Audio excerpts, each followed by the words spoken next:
अस्सलाम वालेकुम, बिस्मिल्लाहिर्रहमानिर्रहीम। रेशमा की किचन में खुशामदीद। आज मैं जो रेमेडी बना रही हूँ सर्दियों के लिए बहुत ही फ़ायदेमंद है और इसके साथ साथ बीपी और शुगर के मरीज़ के लिए भी फ़ायदेमंद है।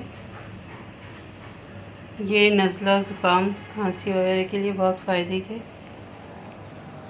इसे बना कर रख लें। काली मिर्च मैंने लिया है 1 चम्मच, खसखस 1 चम्मच, सौंफ 2 चम्मच, काले चने हैं और ये बादाम है।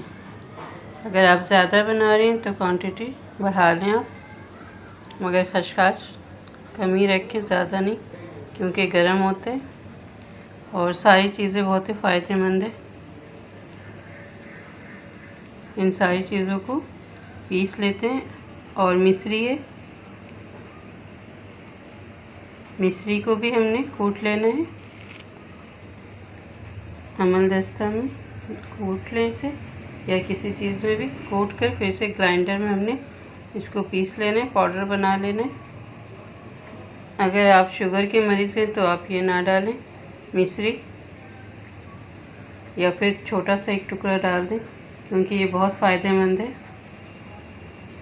बलगम वगैरह ये निकालता है, खांसी के लिए फ़ायदेमंद है। चलें मैं इसे कूट लेती हूँ और फिर से पीस लेते हैं, पीस कर पाउडर बना लेते हैं। ये देखें मैंने पीस लिया है। इस तरह से बिल्कुल आपने इसे पाउडर बना लेना है और 1 चम्मच सुबह और 1 चम्मच शाम में ले लें, और छोटे बच्चे हैं तो थोड़ा सा दें।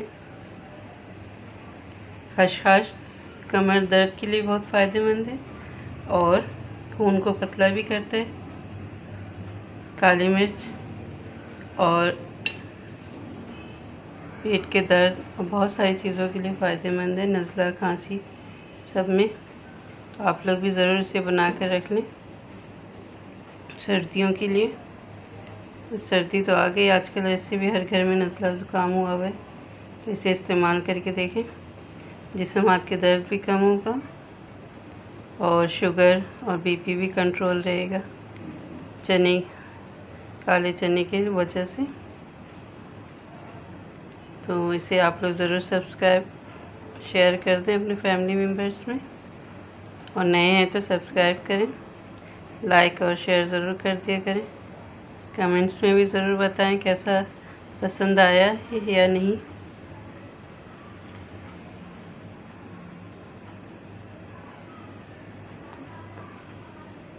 ज़रूर इसे आप लोगों ने बनाकर ट्राई करके देखना है। अल्लाह हाफ़िज़।